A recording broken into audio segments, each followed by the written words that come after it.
আসসালামু আলাইকুম। সবাইকে স্বাগত জানাচ্ছি। আমি নাসরুল ইসলাম তন্ময়। শুরুতে বিআরবি কেবল সংবাদ শিরোনাম। বাংলাদেশের সর্বশেষ গুরুত্বপূর্ণ আপডেট সংবাদে আপনাকে স্বাগত। শুরুতেই সংবাদ শিরোনাম, এরপর বিস্তারিত। শুরুতেই জানিয়ে দিব, বিএনপির বিরুদ্ধে পরিকল্পিত ষড়যন্ত্র চলছে। সোহেল। বিএনপির বিরুদ্ধে পরিকল্পিত ষড়যন্ত্র চলছে বলে অভিযোগ করেছেন দলটির যুগ্ম মহাসচিব হাবিবুন নবী খান সোহেল। শুক্রবার 14 মার্চ রাজধানীর পল্লবীতে আয়োজিত এক দোয়া ও ইফতার মাহফিলে প্রধান অতিথির বক্তব্যে এমন অভিযোগ করেন তিনি। এরপর জানিয়ে দিব, মাদারীপুরে ছাত্রলীগের ভারপ্রাপ্ত সাধারণ সম্পাদক সহ গ্রেপ্তার 2।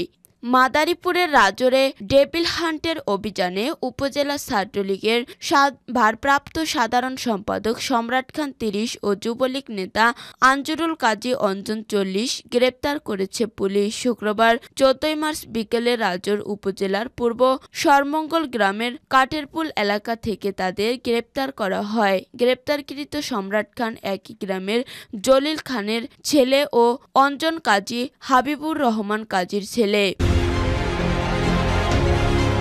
এদিকে মানিকগঞ্জের 3 বছরের শিশুকে যৌন হয়রানি সহ দেশব্যাপী ধর্ষণের প্রতিবাদে বিক্ষোভ। 3 বছরের শিশুকে যৌন হয়রানি সহ দেশব্যাপী নারী সহিংসতা, নিপীড়ন ও ধর্ষণের প্রতিবাদে মানিকগঞ্জে বিক্ষোভ মিছিল ও মানববন্ধন অনুষ্ঠিত হয়েছে। এরপর জানিয়ে দিব, রোহিঙ্গারা আগামী বছর নিজ দেশে ঈদ করতে পারবেন, প্রত্যাশা ডক্টর ইউনূসের। প্রধান উপদেষ্টা ডক্টর মোহাম্মদ ইউনূস বলেছেন, এই ঈদ না হোক, আগামী ঈদে রোহিঙ্গারা নিজ দেশে ঈদ করতে পারবেন সেই প্রত্যাশা করি। এদিকে নতুন বাংলাদেশকে সম্মিলিতভাবে এগিয়ে নিতে হবে, জামাতের সেক্রেটারি জেনারেল। 5 আগস্ট পরিবর্তে নতুন বাংলাদেশকে সম্মিলিতভাবে এগিয়ে নিতে হবে বলে মন্তব্য করেছেন বাংলাদেশ জামাতে ইসলামী সেক্রেটারি জেনারেল ও সাবেক এমপি অধ্যাপক মিয়া গোলাম পরোয়ার। শুক্রবার 14 মার্চ সিলেট মহানগর জামাতের উদ্যোগে সাংবাদিক, পেশাজীবী, বিশিষ্ট ব্যক্তিবর্গ ও রাজনীতিবিদদের সম্মানে আয়োজিত ইফতার মাহফিলে প্রধান অতিথির বক্তব্যে এমন মন্তব্য করেন তিনি।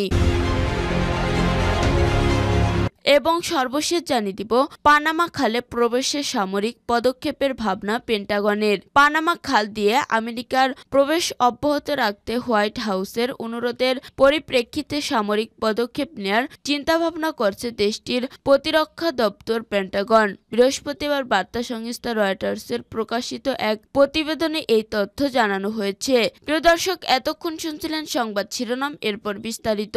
তবে তার আগে বন্ধু জানিয়ে দিন, আপনি কোন স্থান থেকে আমাদের সংবাদটি দেখছেন এবং শুনছেন। জানিয়ে দিন এই সংবাদ সম্পর্কে আপনার মূল্যবান মতামত। আর বন্ধু, আপনি যদি আমাদের চ্যানেলে নতুন হয়ে থাকেন তাহলে ভিডিওটি দেখতে দেখতে চ্যানেলটি সাবস্ক্রাইব করে রাখুন, যাতে করে আমাদের পরবর্তী সংবাদগুলো সবার আগে আপনার কাছে পৌঁছে যায়। এবারে বিস্তারিত। বিএনপির বিরুদ্ধে পরিকল্পিত ষড়যন্ত্র চলছে। সোহেল। বিএনপির বিরুদ্ধে পরিকল্পিত ষড়যন্ত্র চলছে বলে অভিযোগ করেছেন দলটির যুগ্ম মহাসচিব হাবিবুন নবী খান সোহেল। শুক্রবার 14 মার্চ রাজধানীর পল্লবীতে আয়োজিত এক দোয়া মাহফিল প্রধান অতিথির বক্তব্যে এমন অভিযোগ করেন তিনি। হাবিবুন নবী খান সোহেল বলেন, বিএনপির বিরুদ্ধে ষড়যন্ত্র চলছে। আমরা জনগণের সঙ্গে থাকি, বিদেশের দালালি করি না। এটা নাকি আমাদের অন্যায় অপরাধ। আজকে কেউ কেউ বলছে বিএনপির বিরুদ্ধে মিডিয়া কুর ষড়যন্ত্র চলছে এবং সেটি নাকি খুব সন্নিকটে। পরিকল্পিতভাবে বিএনপির বিরুদ্ধে নানা সংবাদ তুলে ধরা হচ্ছে অভিযোগ করে তিনি বলেন, ছোট ছোট সংবাদগুলো বড় আকারে তুলে ধরা হচ্ছে।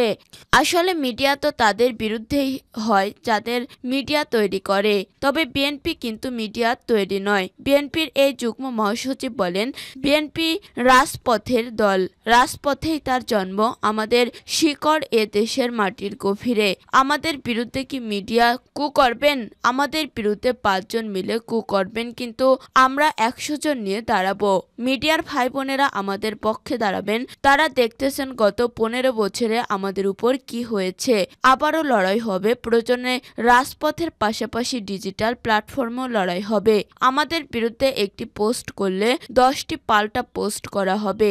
আমাদের সব নেতাকর্মীদের আপনাদের বলবো সেদিকেও খেয়াল রাখবেন। আমরা তো কারো দালাল নই। পারিবারিকভাবে এই দোয়া ও ইফতার মাহফিলের আয়োজন করেন কেন্দ্রীয় স্বেচ্ছাসেবক দলের সিনিয়র সহসভাপতি ইয়াসিন আলী। এতে অন্যদের মধ্যে বৈষম্য বিরোধী আন্দোলনে নিহত আসিফের বাবা আব্দুল রাজ্জাক ও নিহত মকবুলের সহধর্মিণী ছাড়াও আহতদের পরিবারবর্গ বক্তব্য রাখেন। এছাড়া অনুষ্ঠানে মোনাজাত পরিচালনা করেন উলামা দলের সদস্য সচিব অ্যাডভোকেট আবুল হোসেন। মাদারীপুরে ছাত্রলীগের ভারপ্রাপ্ত সাধারণ সম্পাদক সহ গ্রেপ্তার 2। মাদারীপুরের রাজরে ডেভিল হান্টের অভিযানে উপজেলা ছাত্রলীগের ভারপ্রাপ্ত সাধারণ সম্পাদক সম্রাট খান 30 ও যুবলীগ নেতা আনজুরুল কাজী অঞ্জনকে 40 গ্রেপ্তার করেছে পুলিশ। শুক্রবার 14 মার্চ বিকেলে রাজর উপজেলার পূর্ব সরমঙ্গল গ্রামের কাঠেরপুল এলাকা থেকে তাদের গ্রেপ্তার করা হয়। গ্রেপ্তারকৃত সম্রাট খান একই গ্রামের দলিল খানের টুকু ছেলে ও অঞ্জন কাজী হাবিবুর রহমান কাজীর ছেলে। পুলিশ ও স্থানীয়রা জানায় মাদারীপুর জেলা আওয়ামী লীগ 2 ভাগে বিভক্ত। এ কারণে রাজর উপজেলায় আওয়ামী লীগের 2টি গ্রুপ ছিল। এক গ্রুপের নেতৃত্ব দিতেন সাবেক নৌ পরিবহন মন্ত্রী ও মাদারীপুর 2 আসনের সাবেক সংসদ সদস্য শাহজাহান খান ও অপর গ্রুপের নেতৃত্ব দিতেন কেন্দ্রীয় আওয়ামী লীগের যুগ্ম সাধারণ সম্পাদক আফম বাহাউদ্দিন নাসিম সমর্থিত মাদারীপুর জেলা আওয়ামী লীগের সভাপতি শাহাবুদ্দিন আহমেদ মোল্লা। সম্রাট খান ছিল শাহজাহান খান গ্রুপের ছাত্রলীগের কমিটির ভারপ্রাপ্ত সাধারণ সম্পাদক, আর অঞ্জন কাজী ছিলেন শাহাবুদ্দিন আহমেদ মোল্লা গ্রুপের যুবলীগ নেতা ও বর্তমানে রাজর উপজেলা জামাতে ইসলামী সেক্রেটারির ভাই। মানিকগঞ্জে 3 বছরের শিশুকে যৌন হয়রানি সহ দেশব্যাপী ধর্ষণের প্রতিবাদে বিক্ষোভ। 3 বছরের শিশুকে যৌন হয়রানি সহ দেশব্যাপী নারী সহিংসতা, নিপীড়ন ও ধর্ষণের প্রতিবাদে মানিকগঞ্জে বিক্ষোভ মিছিল ও মানববন্ধন অনুষ্ঠিত হয়েছে। শুক্রবার 14 মার্চ দুপুরে মানিকগঞ্জের সদর উপজেলার আটিগ্রাম বাজারে আটিগ্রাম ইউনিয়নবাসী এই মানববন্ধনের আয়োজন করেন।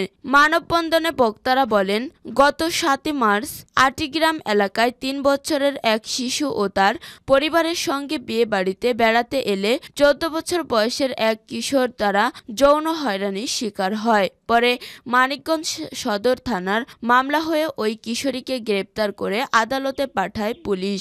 এই ঘটনায় পুরো জেলায় ক্ষোভের সৃষ্টি হয়। বক্তারা আরো বলেন, দেশব্যাপী আইন শৃঙ্খলা পরিস্থিতি নাজুক হয়ে পড়েছে। এজন্য অন্যায় অত্যাচার বেড়েছে, ধর্ষণের মতো ন্যাক্কারজনক ঘটনা বেড়েছে। আমরা এসব ধর্ষণের প্রকাশ্যে শাস্তি দাবি করছি। ধর্ষকের নজিরবিহীন শাস্তি হলে সমাজ থেকে এসব অপরাধ কমে আসবে। ধর্ষণের ঘটনায় কোনো কালক্ষেপণ না করে 1 সপ্তাহের মধ্যে বিচার কার্যকরের দাবি জানান বক্তারা। মানববন্ধনে শেখ মুজাহিদুল ইসলামের সভাপতিত্বে আকুলচন্দ্র উচ্চ বিদ্যালয়ের সাবেক সরকারি শিক্ষক সুমন রহমান, মির্জানগর জামে মসজিদের খতিব মুফতি ইয়াহিয়া, পশ্চিম আটিগ্রাম জামে মসজিদের খতিব আব্দুর রশিদ, আটিগ্রাম বলাকা সংসদের অর্থ বিষয়ক সম্পাদক আব্দুল কাদের সহ 3 শতাধিক গ্রামবাসী উপস্থিত ছিলেন। রোহিঙ্গারা আগামী বছর নিজ দেশে ঈদ করতে পারবেন, প্রত্যাশা ডক্টর ইউনূসের। প্রধান উপদেষ্টা ডক্টর মোহাম্মদ ইউনূস বলেছেন, এই ঈদ না হোক আগামী ঈদে রোহিঙ্গারা নিজের দেশে ঈদ করতে পারবেন এই প্রত্যাশা করি। শুক্রবার কক্সবাজারের রোহিঙ্গা ক্যাম্প পরিদর্শনে গিয়ে তিনি এসব কথা বলেন। ডক্টর মোহাম্মদ ইউনূস বলেন, রোহিঙ্গাদের দুঃখ দেখে সমাধান করতে জাতিসংঘ মহাসচিব এসেছেন। মিয়ানমার থেকে বাস্তুচ্যুত হয়ে বাংলাদেশে আশ্রয় নেওয়া রোহিঙ্গাদের তাদের দেশে ফেরাতে সারা দুনিয়ার সঙ্গে প্রয়োজনে লড়াই করতে হবে। তিনি বলেন, আমরা সবাই চাই তাদের ঈদের নামাজ শেষে দাদা দাদি, নানা নানির কবর জিয়ারত করতে চাই, কিন্তু এখন করতে পারছে না। তাই আগামী ঈদ নিজ দেশে করার আশা প্রত্যাশা করছি। রোহিঙ্গাদের কথা শোনার জন্য মহাসচিব ক্যাম্পে এসেছেন, আপনাদের কথা শুনছেন।